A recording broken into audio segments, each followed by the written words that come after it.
মানবসৃষ্ট বন্যায় বাংলাদেশের মানুষকে দাবিয়ে রাখা যায়নি। ঐক্যবদ্ধভাবে মানুষ দুর্যোগ মোকাবেলা করেছে বলে মন্তব্য করেছেন বিএনপির স্থায়ী কমিটির সদস্য ডাক্তার এজেডএম জাহিদ হোসেন।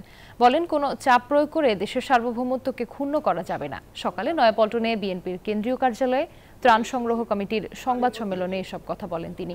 জানান, বন্যায় ক্ষতিগ্রস্তদের মাঝে ইতিমধ্যে ২০ কোটি টাকার ত্রাণ বিতরণ করেছে বিএনপি।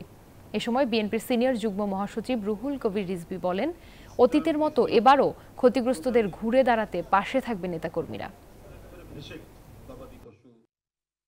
বন্যা কবলিত মানুষ যাতে কষ্টের মধ্যে না থাকে, তারা যাতে কোনোভাবেই উপদ্রুত অবস্থায় না থাকে, তাদেরকে যতটুকু সম্ভব সহায়তা করা, সেটা দলের পক্ষ থেকে দেশনায়ক তারেক রহমানের নির্দেশনায় কাজটি হয়েছে।